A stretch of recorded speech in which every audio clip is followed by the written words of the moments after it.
وسهلا بكل اللي بيشوفونا، يا رب تكونوا بخير. كل سنة وانتوا طيبين. خلاص النهاردة 22 ديسمبر، يعني باقي ايام بسيطة كده وندخل في سنة جديدة. ربنا يجعلها سنة سعيدة، سنة 2023، وربنا يا رب ييسر امورنا ويحقق لنا كل اللي بنتمناه.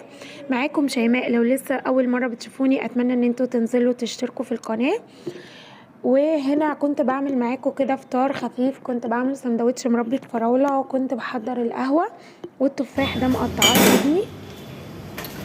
القهوة بتاعتي، بس التفاح ده انا عاملاه لابني مقطعاه. ده تفاح من اللي هو الغالي كده، كان ب20 جنيه، كنت جايباه من بتاع الفاكهة. وده كان تفاح تاني موجود في السوق، كان الكيلو ب15 جنيه، بس حلو. بصوا الصغنون ده كان حلو وطعمه مسكر جدا. اروح افطر بقى وادي اديله دش وننزل نشوف هنعمل ايه. نزلت تحت بقى، جبت شوية حاجات. جبت الحاجات دي، جبت بطاطس. البطاطس دي حلوة قوي، الكيلو منها ب5 جنيه، عشان خاطر بحب اعملها مسلوقة.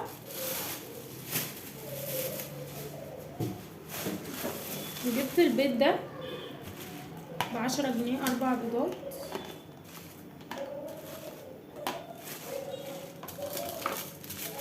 نسكافيه، مكويين نسكافيه كده ال4 بيضات.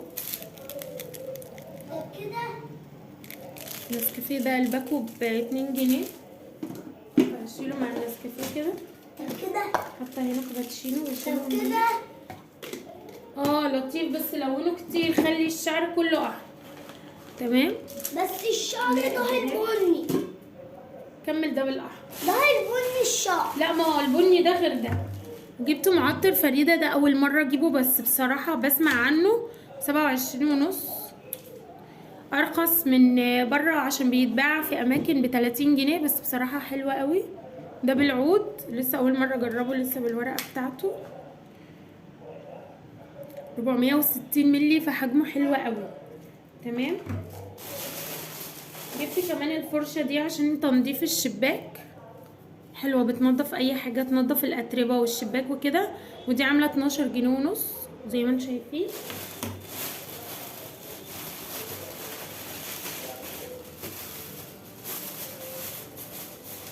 واحد بقى كل ما ينزل يجيب لنفسه حاجة، بس انا بحب حاجات التنظيف اكتر والبيت. جبت بس السويت دي طبعا بتاعت البنات، يعني كلنا عارفينها، فاكيد مش محتاجة تعريف. وجبت كمان دولت الوراك، هغسلهم وركين وهعملهم معاكم. وكمان جبت دول لابني، دول بتوع تلوين كده، فيهم كتب، 5 كتب، عشان هو معاه واحد بيلون ارقام وحروف، ومعاها علبة الوان، ومعاها قلم. دول ب25 جنيه. وجبت له كمان الالوان دي نوع نضيف كده، بحبها ب5 جنيه، بس عشان تشغل وقته، عشان خاطر طول الوقت قاعد على الموبايل. دي حيوانات وطيور، قاعد يلون حتى فيها، لسه جايباها اهو. ودوت الاعداد، ودي فواكه، ودي كمان حروف وارقام، واللي معاه تاني اللي هي الحروف التانية. القلم الرصاص ده، وعلبة الالوان كلهم كده مع بعض. وهو معاه بقى دي عمال بيلونها اهو، بيلون الاسد. دي اللي هي بتاعت والله ما لون الاسد تاني. معلش، متضايق انه لون الاسد. خد. حلو. هنا بعد المشتريات بقى كده شلت كل حاجة في مكانها، وجبت كده البطاطس بغسلها قبل ما اقشرها، عشان هعمل صينية بطاطس، وهعمل الوراك ديت كده في شوربة. بس قلت الاول ان انا اغسل البطاطس كده وانضفها، وبعدين طبعا وراك الفراخ او اي حاجة لازم نغسلها كويس. انا بحب ان انا احط عليها خل وليمون وملح، فبتنضفها. هنا كنت بكلم ابني، معلش، فما كنتش عارفة اصلا ان الصورة مش جاية كويس. لما جيت اغسل الوراك، يعني جيت غسلتهم كده زي ما انتم شايفين، بوريهم لكم يعني على قدنا انا وابني الحمد لله. فبدأت كده ان انا خلاص خلصت الغسيل بتاعهم، غسلتهم بالطريقة التقليدية عادي تحت المية، وبعدين حطيت الخل كده. بس ما كنتش عارفة ان الكاميرا مش مبينة، عشان كنت بصور بالكاميرا الورانية بتاعت الموبايل من الظهر، يعني عشان هي احسن من الامامية بكتير. فزي ما انتم شايفين حطيت خل، عصرت ليمون، حطيت كمان ملح، وبعدين بقى اروح بقى اعمل اي حاجه ورايا، بصلي كده، وبعدين برجع ان انا اغسلهم واعملهم.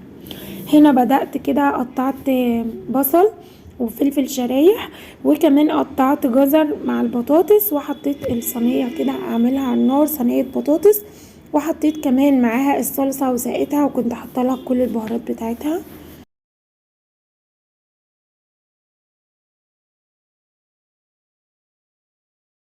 زودها بس كده عشان متشربش ميتها وتبوظ مننا. تبقى اكله بسيطه واقتصاديه وحلوه. الوركين دول تقريبا كنت جايباهم 35 جنيه او ب39 جنيه يعني. احط لها برضو مرقه دجاج عشان انا كنت عايزه الوراك يعني اسلقها، ما كنتش هحطها معاهم.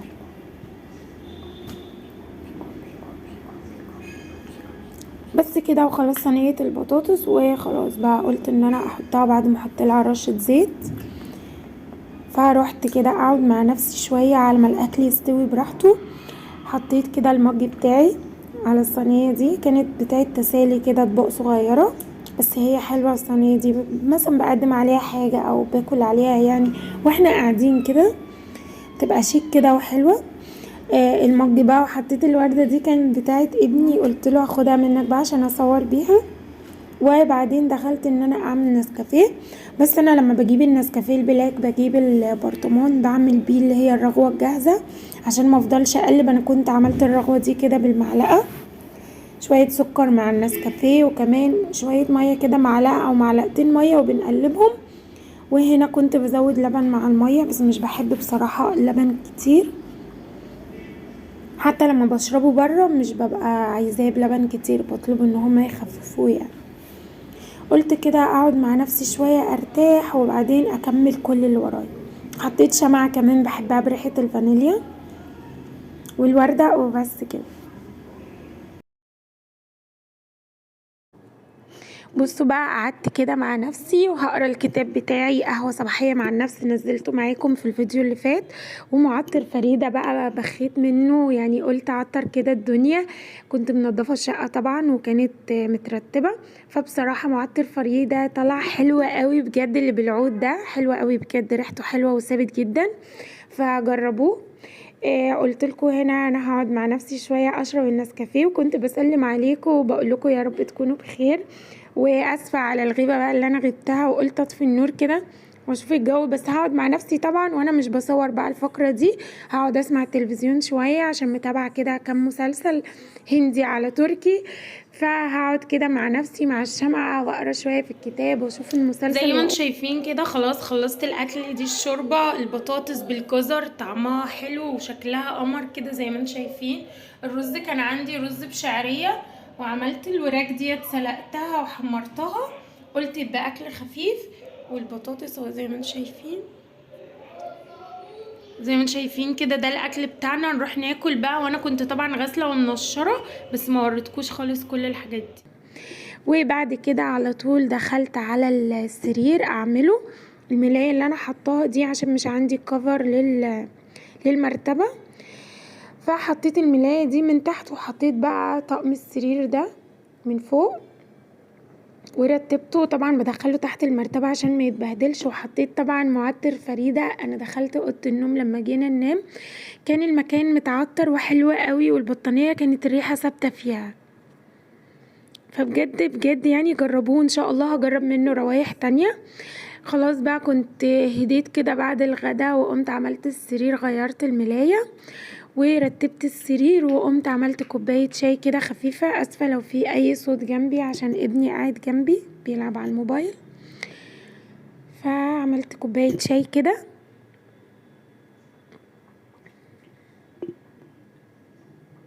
وطبعا نشرب مية كتير، مش هوصيكوا على المية. فحطيت مية، هي كانت باردة شوية مش ساقعة قوي يعني، بس الازاز انا بحب الشرب في الازاز دي بتبقى حلوة قوي. وخلاص بقى هاخد الشاي بتاعي برضو، اروح اكمل المسلسل واقعد كده شوية، وارجع اكمل المواعين.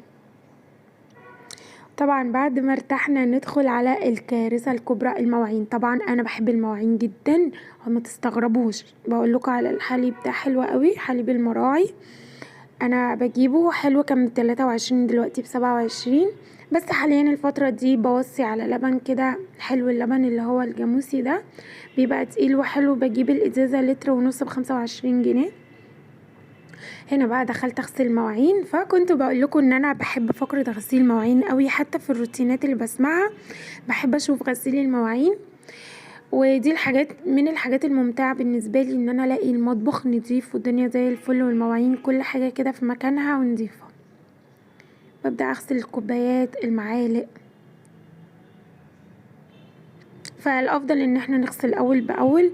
مش بحب بصراحة دايما البس جلافز يعني او جوانتي اللي احنا بنغسل بيه المواعين في الشتاء الجامد، لما بلاقي الجو بارد قوي والمية مش مستحملاه بلبسه بصراحة. فبدأت كده قلت يلا بقى يا بنتي قومي تشجعي واغسلي المواعين، خلي مطبخك زي الفل عشان بقى نكمل الصلاة اللي ورانا والحاجة. كنا تقريبا الوقت كان 12 تقريبا حاجة زي كده. وطبعا كمان بغسل بوتاجاز قبل ما اغسل المواعين، وساعات بعده على حسب يعني. وغسلت كده خلاص كل حاجة، وهبدأ ان انا بقى اشطفهم. طبعا الحلة ديت انا بغلي فيها اللبن، كنت جايبه لبن وكده، وكنت حاطاه في الازازه اللي هي بتاعه المراعي دي، بقيته اللي انا مش هستخدمه وبحطه في الفريزر. وبدات اشطف بقى كل المواعين بتاعتي.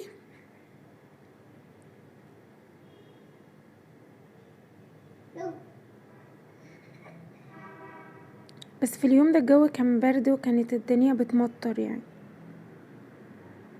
فبوريكم كده دي المواعين كلها كده انا عملتها بالصابون، فيا دوبك اغسل بس الحوض واحطهم كده واشطفهم بس بالميه وخلاص على كده.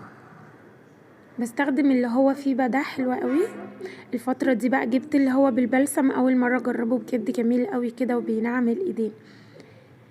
فيبا وبريل حلوين بصراحه. فيري سعره اوفر قوي، صغير كده، صغير بس ب35 جنيه دلوقتي. طبعا الاسعار عالت جدا يعني. انا بجيب فيبا من محلات برا ب12 جنيه ونص.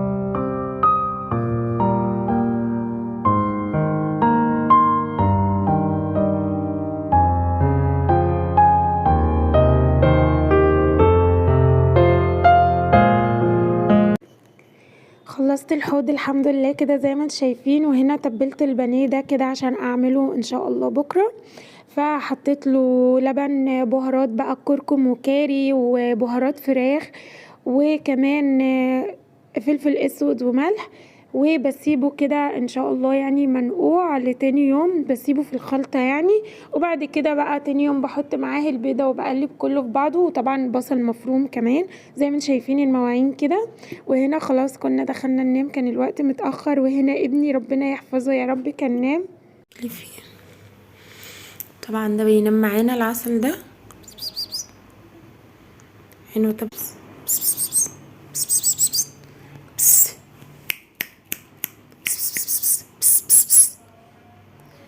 يا نوني. شايفين طبعا الغسيل اللي فوق الباب ده بوريهولكوا، حطيت زيه كده ورحت نشرت طبعا المصحف قبل ما انام، هقعد اقرا قران كده. طبعا انا نشرت وعملت حاجات وغسلت مواعين وايدي في الميه طول اليوم. هستخدم الكريم ده حلو قوي للايدين، بتشربوا البشرة بسرعة جدا. بس انا بحب جليسوليد ده حلو قوي، وفي نفس الوقت انا عامله له خلطه كده فمخليه بيفتح الايدين. طبعا كرباميد ده غني عن التعريف جدا للتشققات اللي هي في الرجلين، وكمان بينعم الرجلين والجلد الوزة وكل الحاجات دي. عايزه اقول لكم ان الكريم ده حلو قوي، بستخدمه لابني من وهو لسه بيبي. هو غني باكسيد الزنك، وكمان بيرطب جلد البيبي جدا. انا نفسي استخدمته قبل كده لبشرتي، ترطيبه عالي وحلوة قوي، كمان ريحته كويسة مش مزعجة. بصوا كريمي كده وحلوة قوي. وبعدين مادة اكسيد الزنك دي حلوة قوي وخصوصا للاطفال، بحط له منه على بشرته وايديه ورجليه.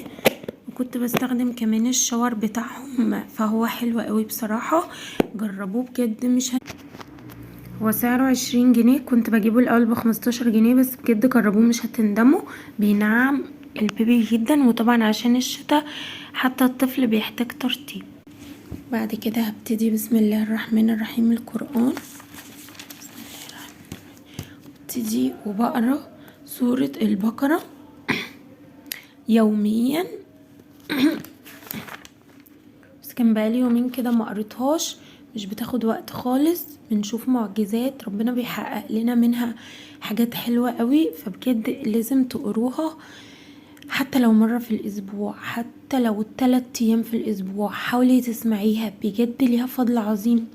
وطبعا في اخذها بركة وفي تركها حسرة ولا يستطيعها البطل.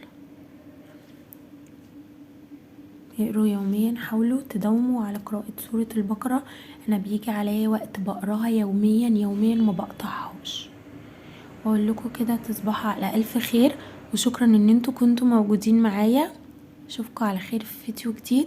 اوعوا تنسوا تشتركوا في القناة وتدعموني بلايك للفيديو، وكمان تكتبوا لي تعليق حلو منكم.